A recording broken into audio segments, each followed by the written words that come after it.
Hello, welcome to Let's Talk About It with Taylor Nolan. I am your host, Taylor, and joined by lovely co-host, Kitt Bender. Hello. Hello, Taylor. How are you today? Honestly, I feel a little bit like a hot mess today, which I'm kind of like, is that any different from any other day? But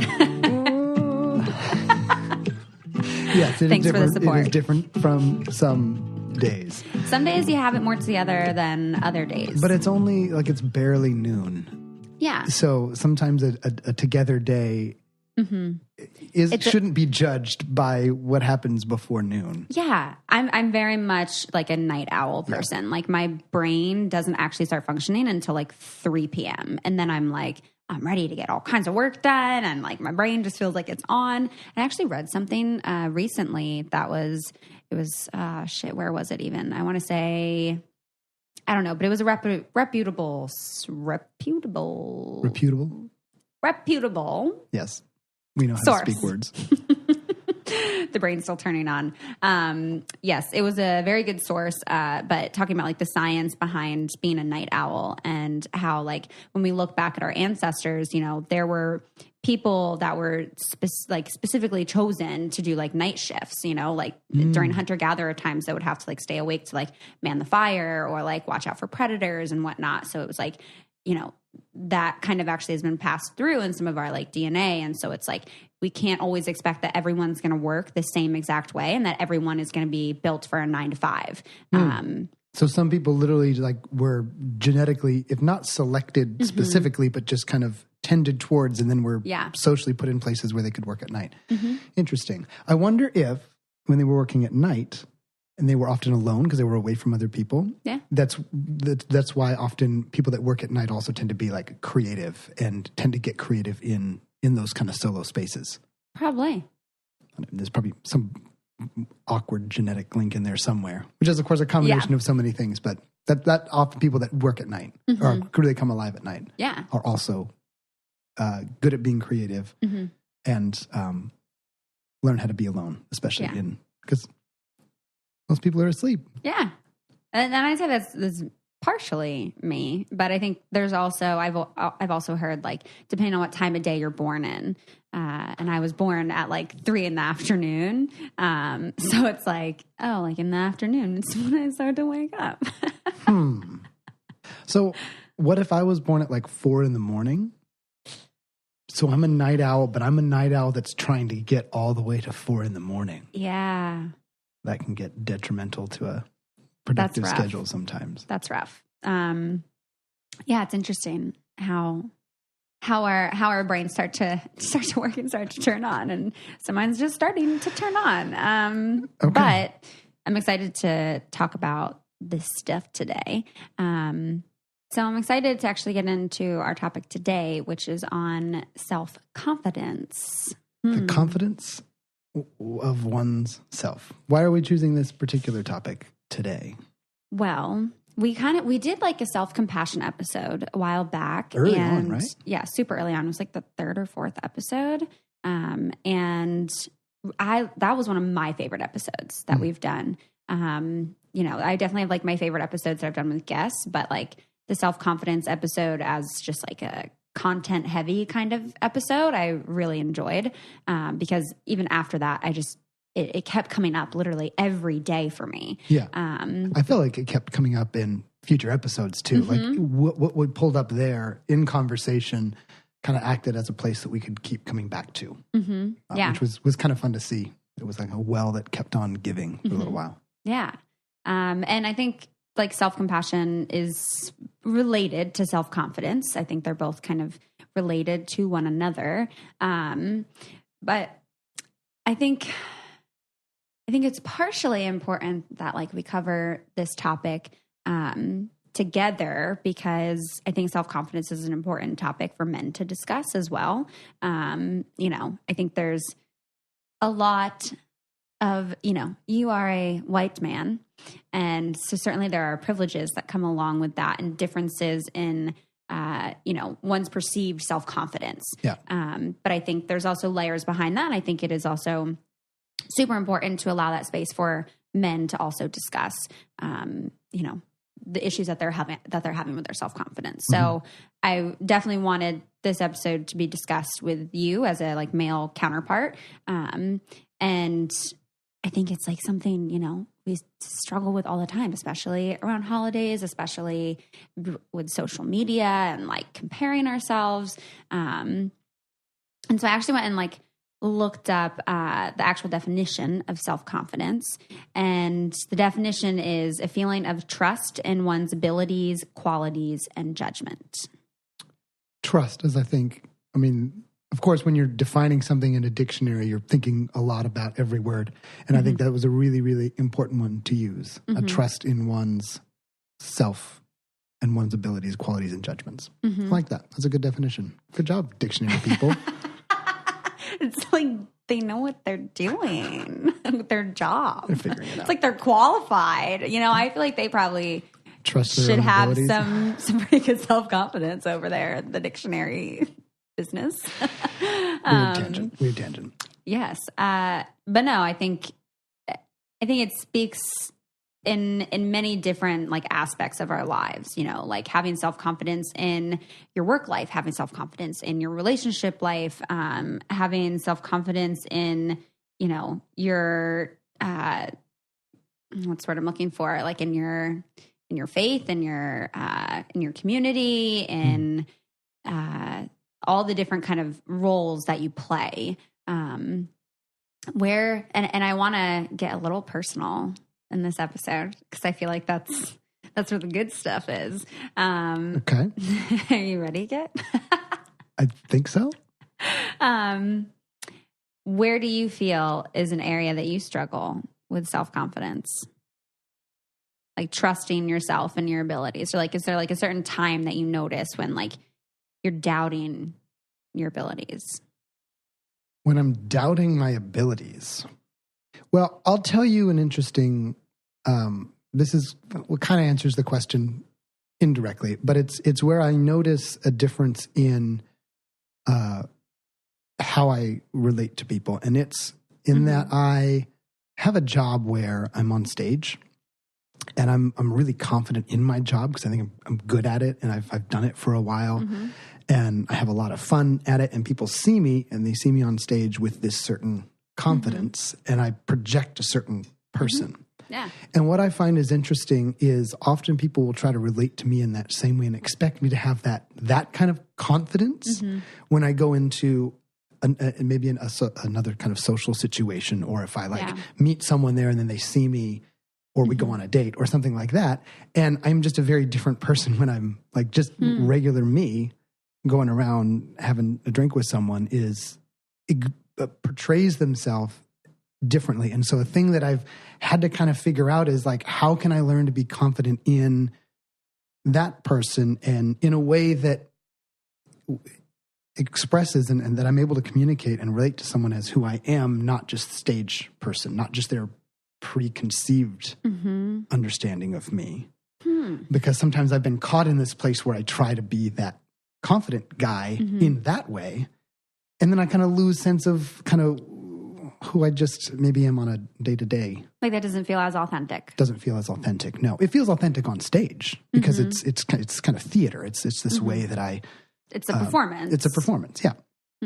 And I don't like having to give that same performance, but when it's interesting when I notice that I am.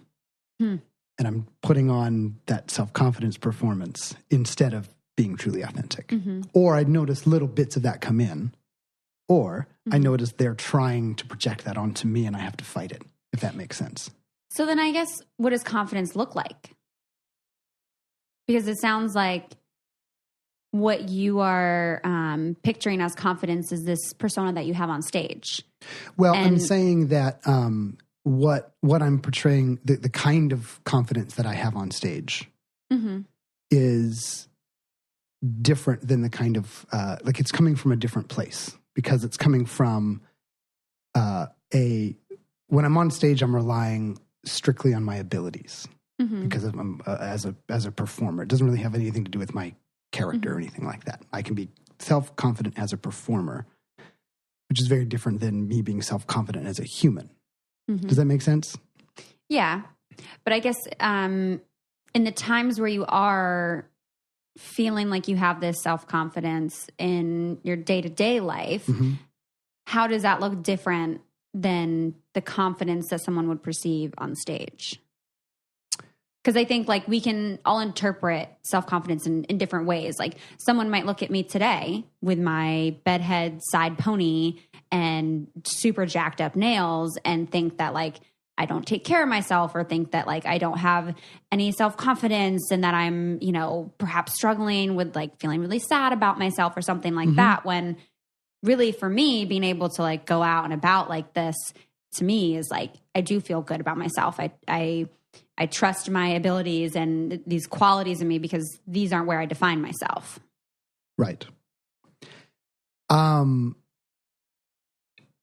What it is for me is when the kind of way that I express confidence on stage is very like loud and extroverted. And I'm almost like the opposite in like real life. Yeah.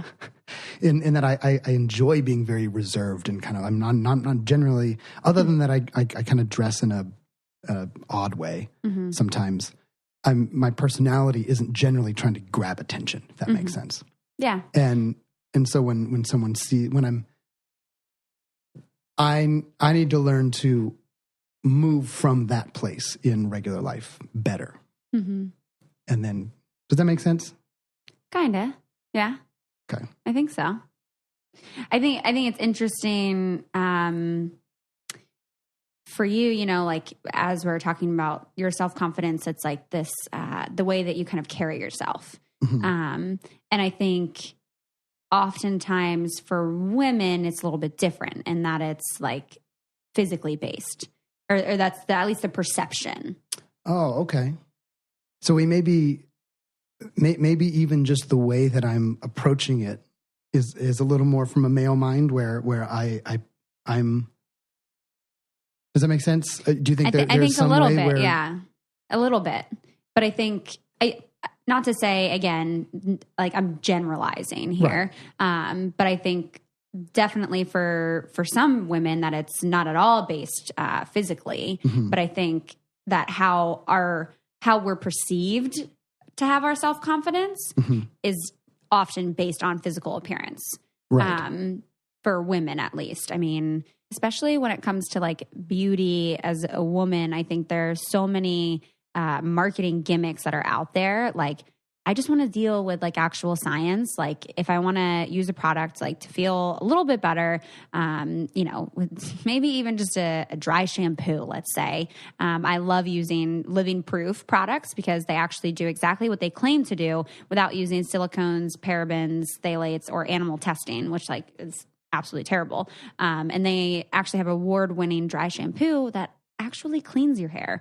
Unlike other dry shampoos on the market, it doesn't just mask oil, sweat, and odors, but removes them completely. So then I do have clean, fresh looking hair, and I'm ready to actually take on the day with maybe a different layer of self-confidence that like I didn't have earlier. But I think that they are absolutely amazing. And I love that it's based on science, you guys. It's no wonder they've won 8 Best of Beauty Breakthrough Awards. They actually deliver results that you can see from across the freaking room. So you guys can do what I did. You can make the switch to Living Proof today by visiting livingproof.com/Taylor and use promo code Taylor to get a free sample, freaking sample, you guys, of their award-winning dry shampoo with your purchase. That's livingproof.com/Taylor. Promo code Taylor for a free sample of dry shampoo with your purchase. livingproof.com/Taylor. Promo code Taylor. Because sometimes you just need a little extra, you know, oomph in your day with some dry shampoo to maybe shake up your self-confidence. But it's, you know, I think whether we are, you know, dry shampooing our hair or like having messed up nails, that often we're perceived as women as being confident or not, or feeling secure within ourselves based on what our outer appearance looks like. And I think that then that pressure and that like emphasis then can become internalized. to where then we don't trust our abilities and we don't have confidence in ourselves and in our judgments or qualities when we're not like done up. Okay. Does that make sense? So are you saying that for you personally, do you get a certain confidence or do you notice any change of your confidence if you are, because quote, done up or presenting yourself in that way where you feel really like, put together? Well, I mean, let's use this morning as an example here. We're at WeWork, love coming here to do my work. And they actually do provide you guys with discounts. If you guys do want to check out their office spaces, you can go to we.co/Taylor. But it was 11:30 and they had lunch available and we're like getting ready to go upstairs. And I was like, I was not particularly prepared to be like really in public today, like enough that like I wore like a decent sweater.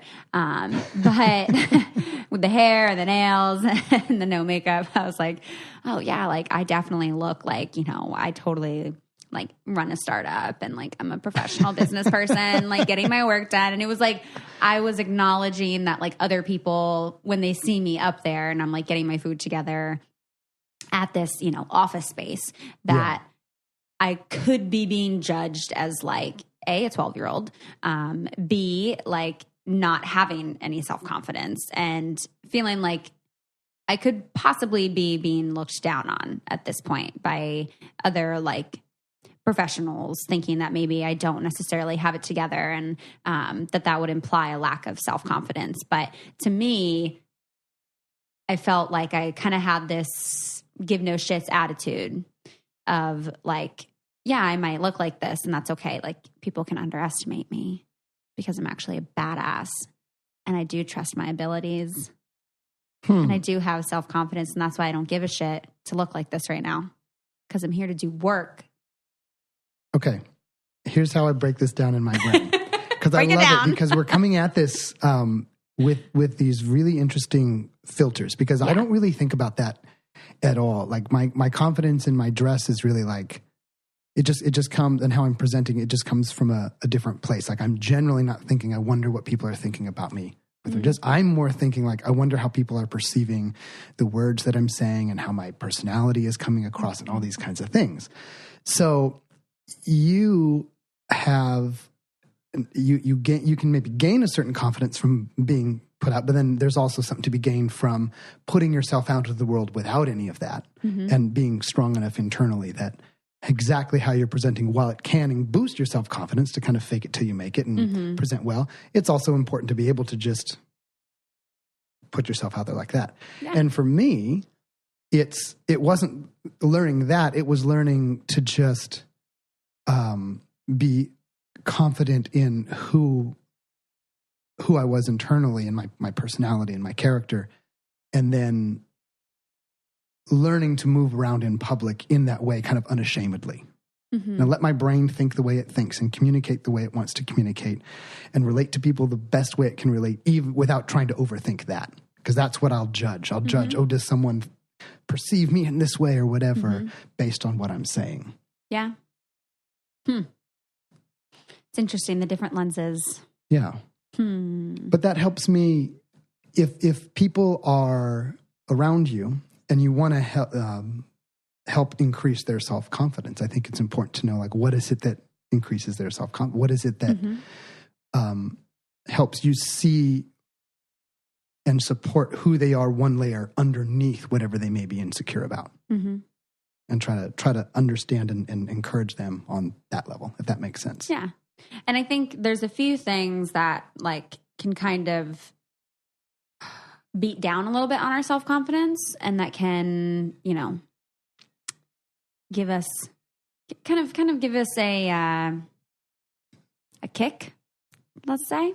When we start doubting ourselves, when we are focused on like past mistake things, and when we are focused on other people's perceived judgments of us. I think that those three things can kind of hinder our ability to like really own our self-confidence and feel this sense of trust within ourselves. And I think I don't know. I'm curious if you can think of any examples of that, where maybe you were feeling pretty confident about something and something happened and then you realized that you were starting to doubt yourself, or even like a period of time where that was occurring. A period of time where I was really confident and then eventually doubted myself? Yeah. I know I can kind of think of one, and I feel like you might relate to mine as well. Well, I went through a period of time, especially right after college, where I made some very fundamental shifts in my worldview.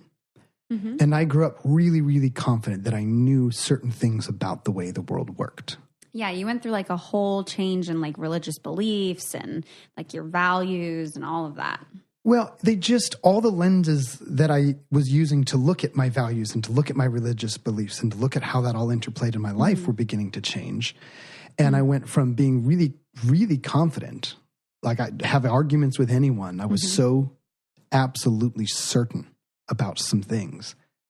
And some of them were very fundamental things. And then I went through a many years phase of having to restructure all of that. Yeah. All of it. And I think there's certain ways that I am still dealing with it. And one thing I learned in this process was, and that actually kind of hurt my confidence, was that in that drastic change that I was making, I got really hesitant to say too much, or to like I almost went the other way, if that makes sense. Because I got so many things had rattled me. Yeah. So fundamentally, it was like, wait, if this isn't truth, then what is true? And I had to like kind of float for a little while. Yeah. And I was really hesitant to be too confident in saying anything. Because I was like, okay, what if I just find out in 6 months that this is wrong too? Yeah. And it's taken me a while then to build up. Okay, these are the fundamental things that I do know to be true, that I can express really confidently and not think I'm going to look back in a few years and be like, what was that guy talking about? Yeah. So is that one? No, that's definitely one. Definitely that's one. So I just want to take a little bit of a break to talk to you guys about, our guest that we're going to have on later on in the episode. Her name is Daisy Ying, and she actually created this company called Banish. She had acne and scarring since she was in 3rd grade. She tried so many different products, and they all actually just made her skin worse. She tried making modifications to her diet, and using natural ingredients actually helped her the most. Many of the products that she was using contains fragrance, dyes, silicones, which all actually aggravated her skin. So she actually started working with her friend who was a chemist to make skincare without those irritants. And so now she has Banish, which works by creating micro wounds into the skin in a controlled manner to actually cause the skin to renew itself. The skin is signaled to repair itself because it thinks it's actually injured. And so then it increases in the absorption of the skincare products that you apply right after using it. So that's the Banisher. And then there's the Banish oil, which is a vitamin C serum. It actually contains L-ascorbic acid, which is the most potent form of vitamin C. It doesn't have any colors, fragrance, dyes. So the skin actually just absorbs the good ingredients without the bad. So I've actually been using some of these products with the Banish Kitt, with the Banisher and the Banish oil, and have been absolutely loving it. You guys can order products from banish.com, and I'm super looking forward to discussing Daisy's story with her a little bit later in the episode. But just wanted to give you guys a heads up that that's coming up soon.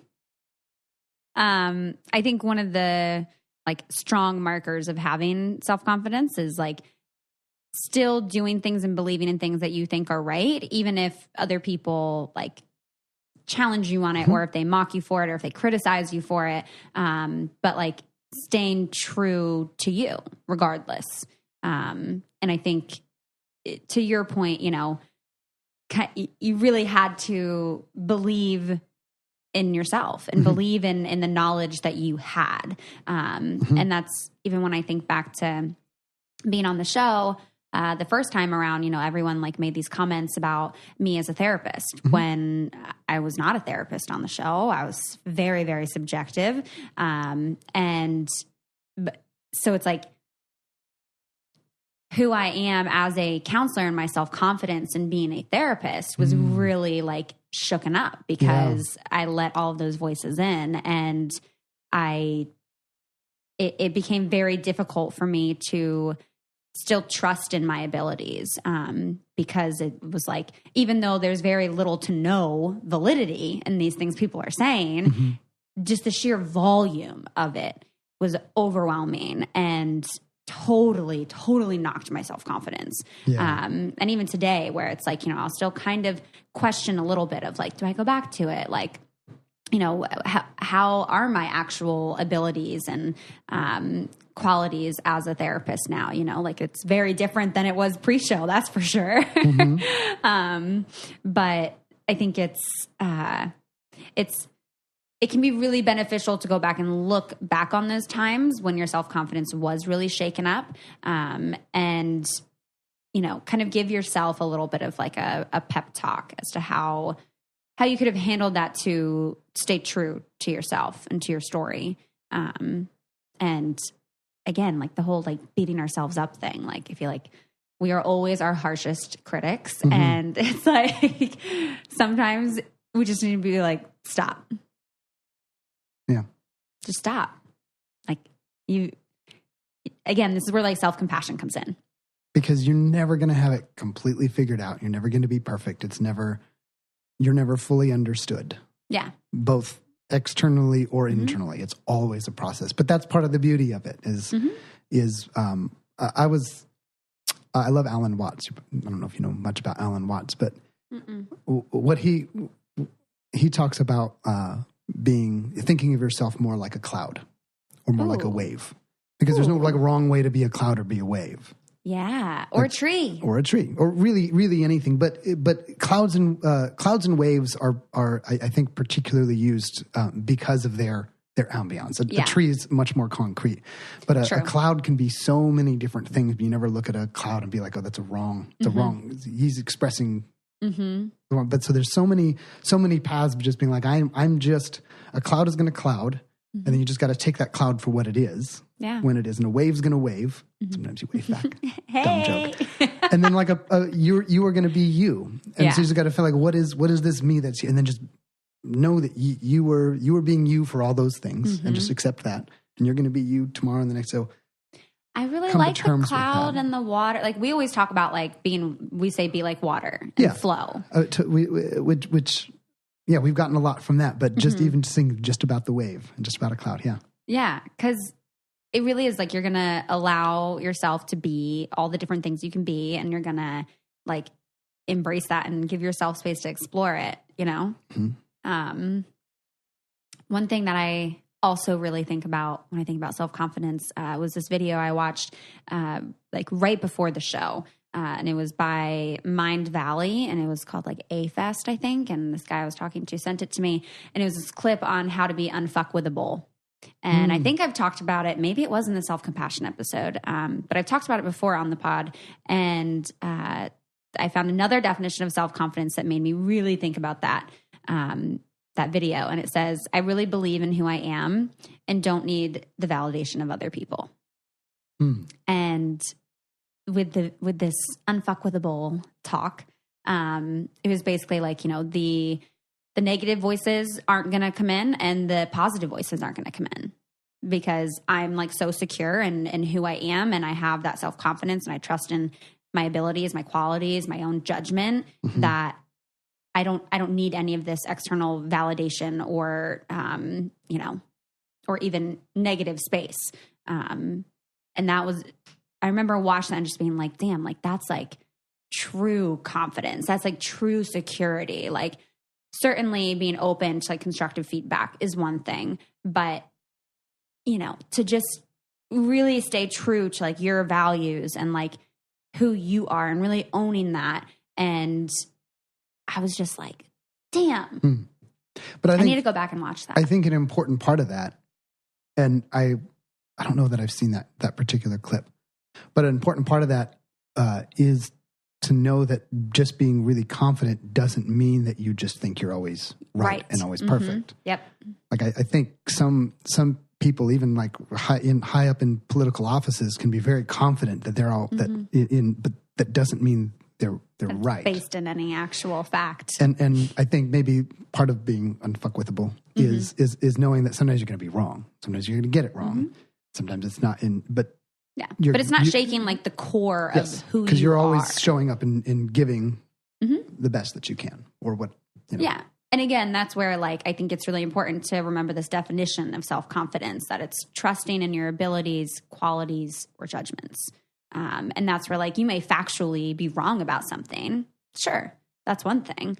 But, you know, to trust your judgment of stuff, again, kind of our episode last week about the jealousy letter that we got, and where I was like, you know, you may have something to look at here, but also like trust your gut, you know, like trust your judgment. Like don't minimize that, you know, have that confidence in yourself to say, damn, whoa, I just had a bunch of memories come back to me where I'm like, oh shit, maybe I really didn't actually have like good self-confidence in some of these parts of my life where I didn't listen to my gut and I didn't trust my own judgment. And I think there's a dance. There's a dance of you do it and sometimes you do it wrong, but then you say, you know, if you're self-reflective enough, you'll be like, well, now I'm really confident in knowing what not to do next time.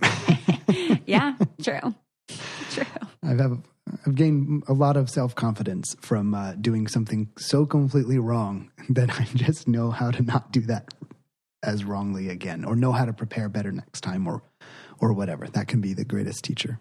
Yeah, sometimes you're right, sometimes you're wrong, and oftentimes I find you're 100% wrong if you are using a toothbrush that doesn't have like the vibration. I will never understand why people use toothbrushes that don't actually vibrate. My favorite is using Burst Oral Care because it actually has the most powerful motor on the market and the longest battery life, with up to 4 weeks use just on 1 hour's worth of charging. You know, like, and not to mention even that A, you need the vibrating, and B, when you get the vibrating, it also has a timer. So the magic time to brush your teeth is for 2 minutes long. And then when you use the Burst Sonic brush, it has a built-in 2-minute timer. So like you don't even have to think about it. And honestly, you guys shouldn't even have to think twice about working with Burst or using their products. You guys can go to burstoralcare.com to get your limited rose gold Burst Sonic toothbrush and use my promo code Taylor at checkout and get 10% off so that you can be right about something in your life. Go to burstoralcare.com with code Taylor for 10% off. Do not miss out on this special offer, you guys. Be right. Don't make the mistake of not using a vibrating toothbrush, and go to burstoralcare.com today. And don't forget to enter my code Taylor for 10% off the new rose gold toothbrush. Because sometimes you want to be right about things. Sometimes you're just wrong about things, and that's okay. And I think, again, being able to like learn from that is a way to also then like increase your own self-confidence, because the more you're learning and the more you're growing, then I think the stronger your like trial and error, you know, of what your abilities really are. The quicker you can let go of the self-judgment and know that you aren't wrong. You may think, okay, I should have done this differently or that differently, but you fundamentally aren't wrong. You're just being you. Like a cloud is a cloud and a wave is a wave. So you can remove that judgment and just be that. Yeah. And then you learn what's healthy and what's not. And then that feeds your intuitive ability to trust yourself. Yeah. And I want to pull 2 letters here from you guys, from you listeners, that kind of spoke to self-confidence. And I think, again, this kind of goes to show the differences with men and women maybe in self-confidence, because a lot of the emails were about like physical appearance. Okay. So this first letter, she says, I wanted to request you might consider doing an episode about acne and the struggles and shame that come with it. I ask because it's a widespread issue that affects men and women of all shapes, colors, and ages.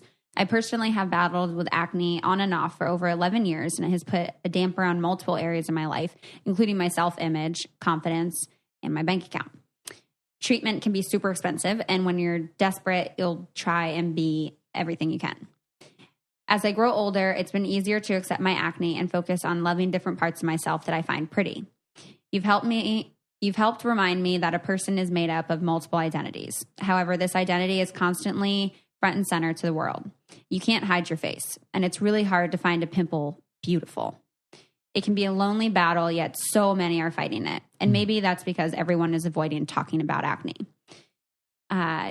You do such an amazing job of lifting spirits and giving people hope and a new perspective on issues. I'd really appreciate seeing your take on this pimple of a problem. She says, let's help change the way people look at acne. I'm sick of it having so much power over people. We are more than the zits on our chins.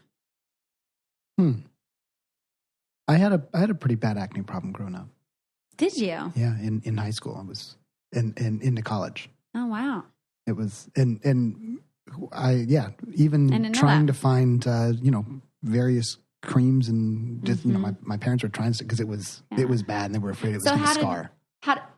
Yeah. So how did that impact your self-confidence then?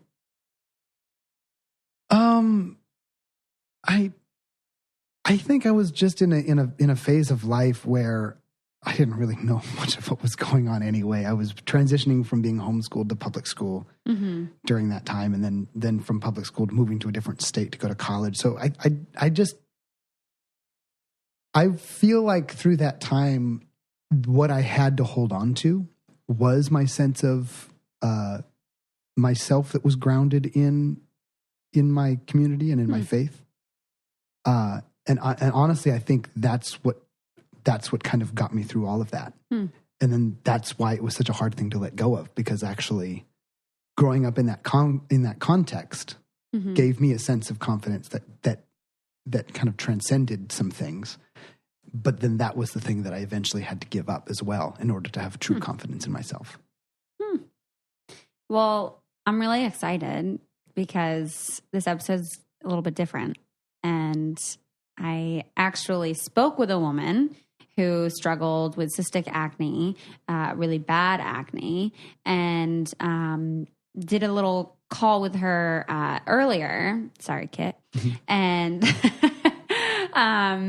and yeah, she's going to come on, mentioned her company a little bit earlier in the episode. And yes, I want to share this interview with you guys because she had so many great points and she was honestly very, very wonderful. Okay, and I actually have Daisy here with me, who has struggled with acne and struggled with a lot of bullying from that, and just the struggle with self-confidence, and then ended up, starting her own company and has been listed in the Forbes 30 Under 30. So I'm super excited to have you here to kind of share your story a little bit. This kind of struggle started for you during your adolescence, right? Yeah. So thank you so much, Taylor, for having me on your show. My first experience with my acne was in the third grade. So I remember I had blackheads on my nose. My mom would buy the Neutrogena skin cream and put it on my nose every morning. And I remember it was I couldn't breathe because it was a thick layer. Yeah. But yeah, I've suffered with acne all my life. Just really deep cystic acne that would just...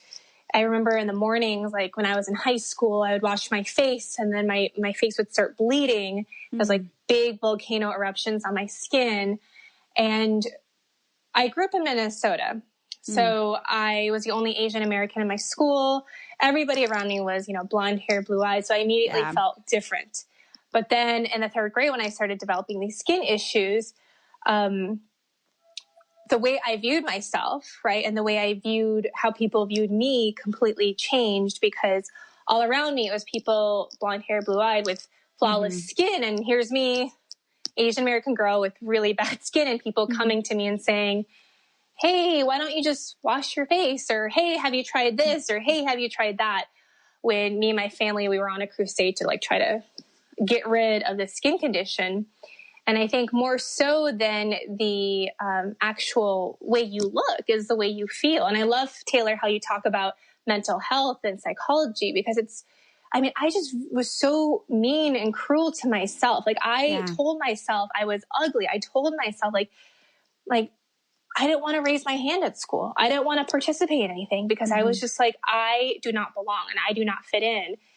And that kind of notion really affected me throughout my entire life. Yeah, especially at such a young age like that, you know? I mean, I think sometimes you can start going through your childhood and it's kind of this blissful, you know, innocence. And then maybe more so in high school, you kind of start getting that like negative self-talk. But for this to have started so young and for that to kind of start shaping your sense of self and the image that you had of yourself, like, sounds like that was really, really difficult.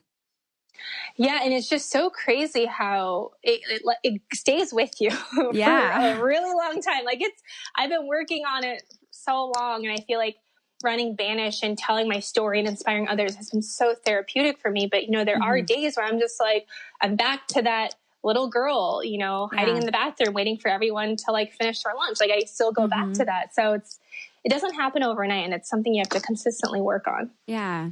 Now, during that time, you said that your family was sounds like pretty supportive and trying to help you figure out how you guys could handle this. Was there any kind of like emotional support provided? Like, was counseling ever sought? I know you said you're Asian American, and I know that like typically that's not necessarily encouraged therapy. Yeah. And it's so crazy because when you're, 10, 12 years old, you don't even think that you need to go through therapy for something like this. And I think my parents were trying to do what was best in their eyes, which was find a solution. Yeah. So it was like, more of this, more of that. Let's take you to this doctor. Let's take you to that doctor. Like just more. And it became so much pressure to try to achieve this level of perfection that my skin will never be like, right? And so that, I really do wish there was more like awareness around kind of the mental suffering of acne and the way you look. But yeah, that was never like an occurrence. Like I needed emotional support for that. Yeah. Well, and it's so funny because it's like you go to all these doctors, right? Trying to fix this problem. And thinking that there's a way that you can fix it and you'll be cured and you'll be perfect. Right. And, again, it's like you're going to all these physical doctors, but at the same time, what you're actually experiencing is impacting you significantly on an emotional and mental level. Yet we don't think like, oh, maybe we should see a doctor for that too. Exactly. Yeah. And that's why, that's what I love what you're doing, Taylor, because I think that's so much more important than the way you look. And that's why, for Banish, when I always advocate, I'm like, you know what? I really don't like if your skin clears up, if your skin gets better, that's really great. But like what is most important is how do you feel about yourself? Yeah. Like when you look at yourself, are you confident? Do you love yourself? That is so much more important than getting rid of these scars you have in your face. That's like secondary. So I'm always emphasizing the confidence and that the ability to love yourself is like the hardest thing, right? Regardless of what you look like. So my goal and my mission is to make everyone feel like they can be themselves without any limiting physical constraints, right? Yeah. And how do you feel like I'm sure it's maybe still a little bit of a work in progress, but how do you feel you've kind of started that journey to like accept things about yourself that maybe you don't like and to love yourself unconditionally and to feel good about yourself regardless of what your physical appearance is? Yeah, it's hard, and I wish I could say it was easy. And I think one of the things has just been stepping back from the noise.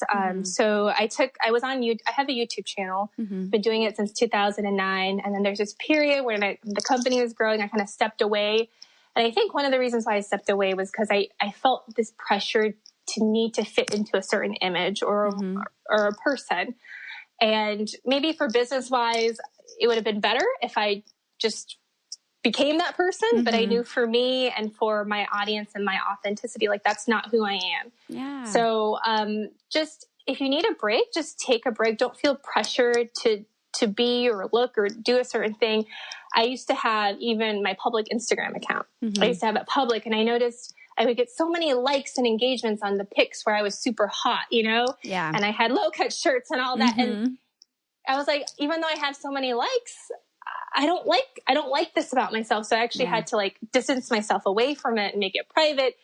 And now I don't usually post like selfies and all that, because I just realize that like the more I focus on it, the harder it gets to be. So, for me, it's always a work in progress, but I think being authentic and really listening to that voice inside you and inspiring others has really helped me stray away from trying to look and be perfect all the time. Yeah. Well, and you've been so open and really like raw and vulnerable with your experience with all of this, like talking about how you felt ugly and not really keeping that to yourself and not letting that kind of like eat you up. And I think that is a super hard step, that it's kind of a little backwards as to what our brains would tell us to do.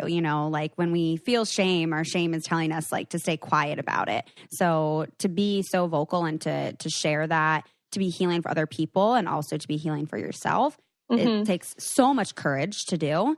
And I imagine too, like as being a businesswoman, talking about like the pressures and feeling like there's a certain box that you should be fitting into and this certain woman that you're supposed to be. Like, not only are you being very authentic and vulnerable with sharing, your struggles with self-confidence, but then also doing that as a professional, like that takes a lot of courage.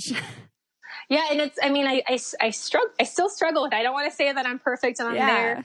But there are times where it's like, I still break out on my skin sometimes. I have to do a live video and I'm like, ooh, like, how's my skin looking? Like, how am I, I think we're our harshest critic. Yeah. And so I think I have to let go about what people think of me and just focus on spreading my message, and the rest will fall into place.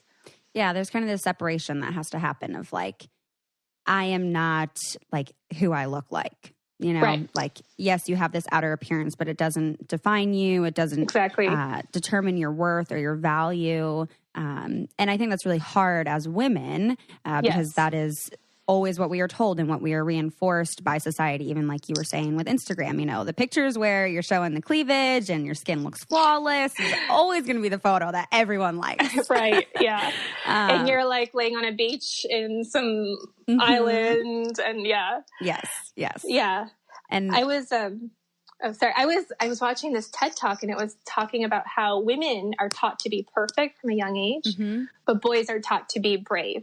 Yeah. And I thought that was so interesting because it's like the stuff we push towards women, right? Like flawless, poreless, perfect, waist to hip ratio or perfect hair or perfect nails, all this stuff. And it's like, I feel like guys aren't, they don't have that kind of like level of perfection that we're always trying to achieve. Whereas guys are taught to play dirty and play rough and like, just like go for it kind of thing. So I think it's really interesting. Yeah. And I think that's where it's like, we have to be so aware of like the messages that we're getting and just being very like conscious of what we are absorbing. Even as you're looking at your Instagram, and seeing what pictures are getting the most likes, of like being aware of like what that's telling you, and just kind of like reality checking that against, who you are and what you bring to the table and what your worth is. And it's really, really weird when you think about it, like versus the messages that boys get and the messages that women get, and especially around skin and like your worth. Exactly. Yeah. Yeah. It's funny because, on our Instagram, our company Instagram, Banish Acne Scars, we post so many pictures of people with acne.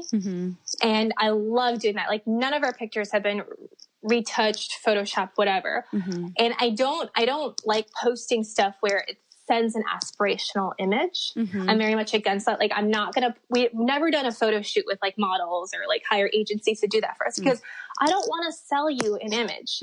I want to sell you, I want to sell really great products, but more importantly, I want to show you and tell you like how you can love yourself and be okay with all these, things on your face, and that's okay. And it's normal. And we post that all the time and we're proud of it. Yeah. But like, that's beautiful. Yeah. That's really, really beautiful. Yeah. And what would, like, is there any kind of advice in terms of, dealing with acne, like emotionally, that you would give to someone that's like really struggling with it that you feel like has really helped you? I think the hard part is trying so many things to get rid of it and being so desperate to get rid of it. Yeah. Really thinking about like, why is it that you're trying so hard to get rid of it? Like, what do you think you're going to get when you have flawless skin? Like, is there, what is really missing? What is the core issue, like underlying emotionally? Yeah. Because I think in my head, or, what my parents thought, they thought, oh my gosh, I remember my mom specifically saying like, okay, it's okay if you have acne, but don't let it scar. Like if you have scars on your face, that's just terrible. Like, how are you going to find, a boyfriend, a husband? Like, people want somebody with scars over their face. And then you get these scars and you look at yourself and you're like, oh my God, like, is this true? So I really think like, I don't think it was necessarily like what she said was right? It was her own insecurities kind of going towards me, but just really figuring out like, why do I want this perfect skin? Like, what is that? And focusing on like fixing that. And then as for actual tactical skincare advice, like I always think less is more. Natural ingredients is so much better. Figure out what you're allergic to. Because when your skin is breaking out, it's really telling you that something's wrong inside, like your body, hormonally, whatever, you're allergic to something.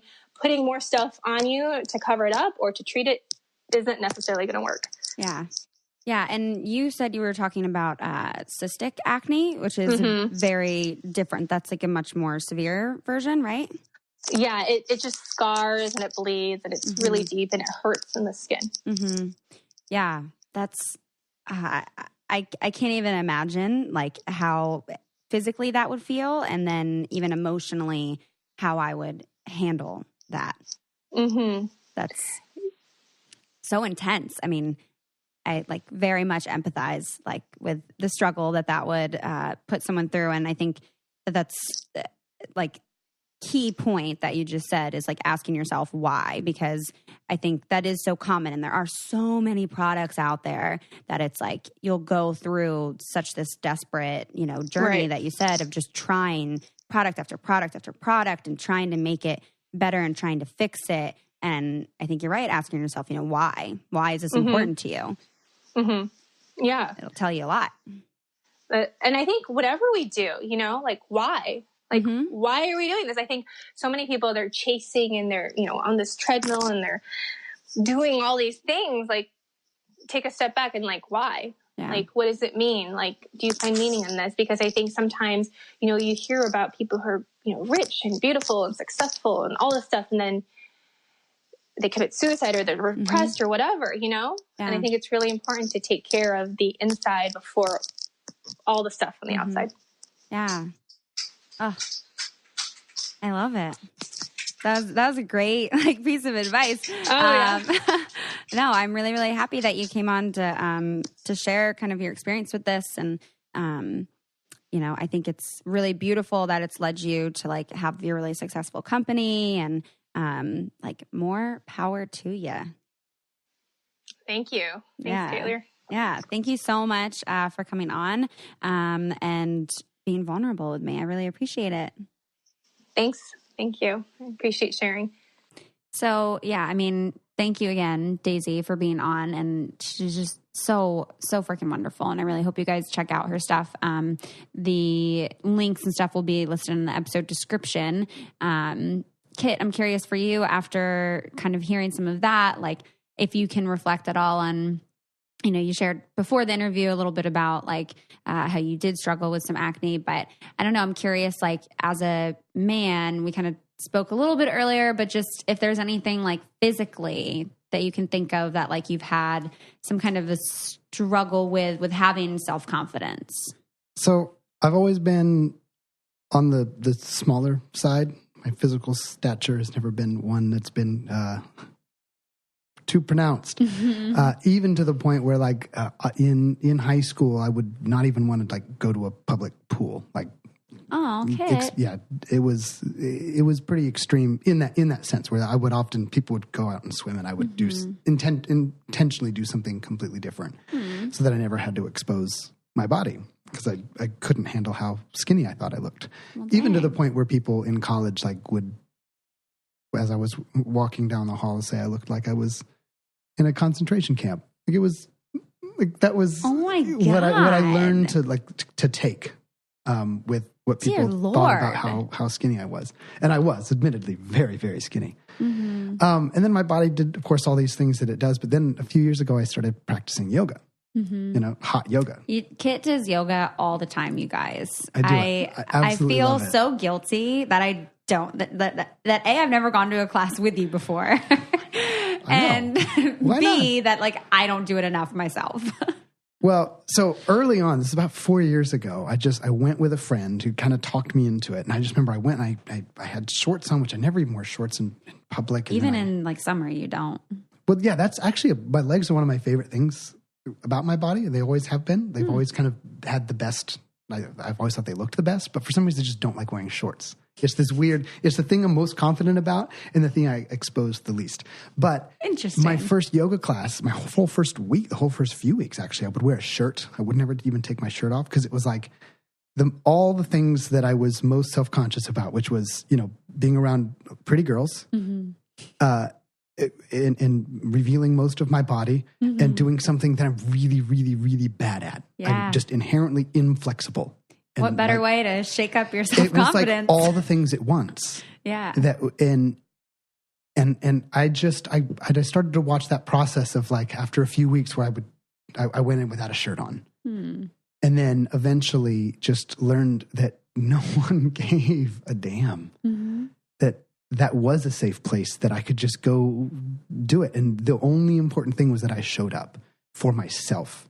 That was it. And so that's one thing that yoga really, really, really taught me is just to let my body be my body. Go let your, like if nowhere else, mm-hmm. at least take an hour, go into that space. No one's going to judge you. And that's what I love about where I go is that they provided that space for that. Mm-hmm. So that was a huge change. Literally, I would not take my shirt off in public. Yeah. To where I'm pretty confident in my classes now. Mm-hmm. Well, and I would say too, I mean, thank you for sharing and being personal. I know it's nerve-wracking. If you knew me in high school, you'd be like, yep, that guy. Yep. You could count all the rips. But I think the skeleton structure. I think like, yes, self-confidence as a woman, often you think of as like your physical appearance, at least in my lens. But I think even just in terms of body strength, like I just recently started, like working with a trainer, and even just like feeling stronger, like I feel like I trust my ability more to like protect myself and to be like healthy and like, it's very different like stage of life that I'm moving into. So I never played sports or did any of that kind of stuff. And there will be an episode in the future. It's scheduled to discuss, like being physically fit as a woman and what that means and what that looks like. And especially of, the differences of like being a woman of color that's fit and how that's perceived. Cause there's like a lot of differences there, but, plug for future episode. All the conversations that I'm excited to have. But I think, that your physical confidence plays like a huge part in your self-confidence. And like I said at the beginning, there's all these different like layers, like the confidence in your ability and my qualities of being a daughter and of being a friend and, just all the different roles that we play. I think we can have different kind of levels of self-confidence and different areas that we want to work on and things that we get challenged in. I remember, a few weeks ago, I had a friend in town and was doing a lot of work, and it was like at the same time, like everyone in my friend group was like upset with me and was like hurt by me, and all individually, like separately, like none of them had communicated with each other. Like everyone was just like all upset at me. And I remember like my self-confidence was so shaken that I was like, I know, like as a quality, like I trust myself that like I am a good friend. Like I know I'm a good friend, but at the same time, knowing that like my actions had then hurt my friends at the same time was like shaking to that, but also like I'm going to take a step to look at it. Because just saying I'm a good friend, I'm always a good friend, and ignoring when you do hurt other people doesn't make you a good friend. And so I think it's always an opportunity when we have those moments where like our self-confidence is shaken, because I think it's an opportunity to challenge ourselves in our abilities and in our qualities, and to kind of reaffirm those each time there's a challenge, like everything's an opportunity. And I think it's really important to like look at those in a positive light as what those opportunities are. And I do want to share the last letter, because it kind of goes along with this a little bit. She talks a little bit about like affirmations, and like positive self-talk, which I think is super important when it comes to self-confidence. Okay. So she says, before 5 years ago, I did not love my authentic self. I was comparing myself to others and being critical of myself. This was through severe depression, and one day I can't remember how I realized, but I needed to change my self-talk from negative to positive. I started talking to myself in a mirror and appreciating the little things that I liked about myself. Pause. Notice how even it's like, as a woman, she's like, yeah, I'm going to look in the mirror. And like that plays a part in... Yeah. Okay. I recognized that I started smiling and I started loving myself a bit more. Any mistakes I made, I would tell myself, I'm human.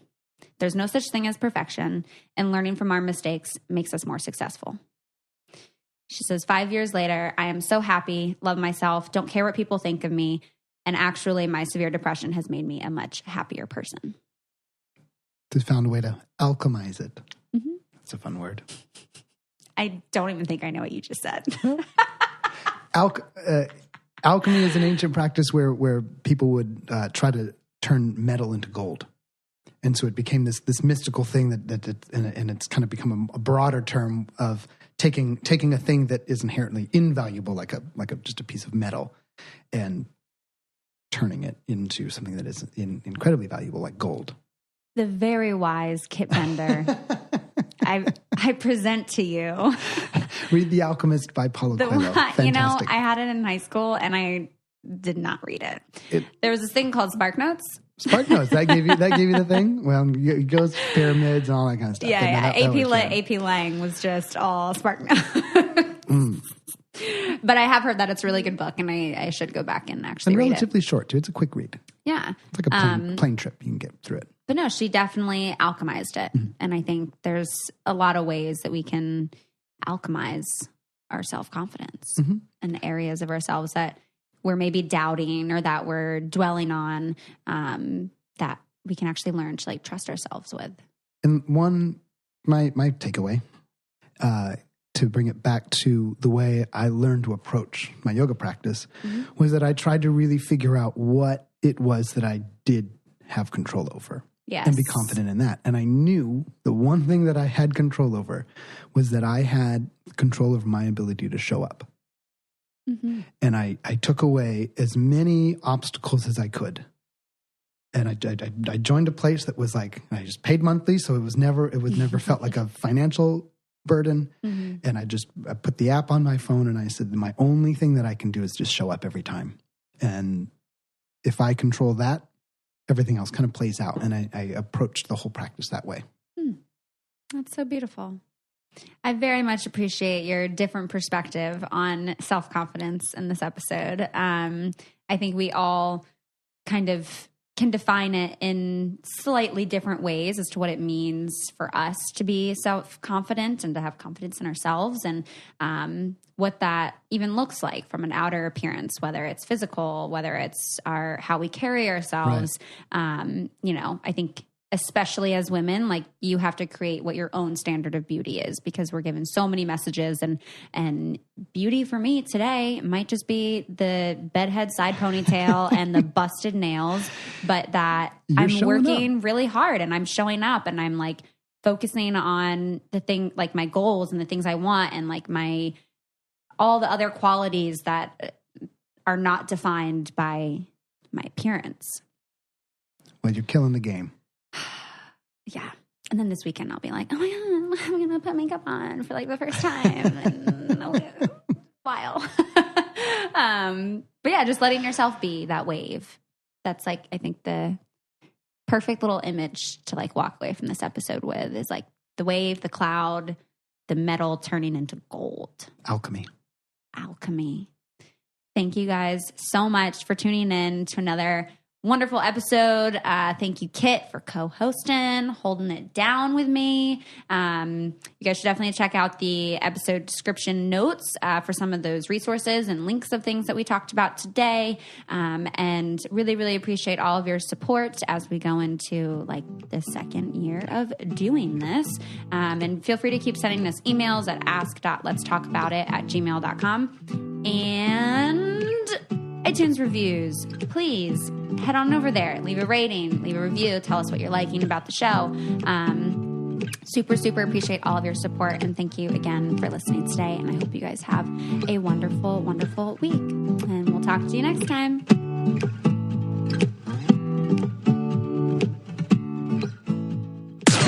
This podcast is brought to you by Wave Podcast Network. Check out all of our shows, including the Brain Candy Podcast, I Don't Get It, Babes and Babies, Coffee Convos, and Let's Talk About It.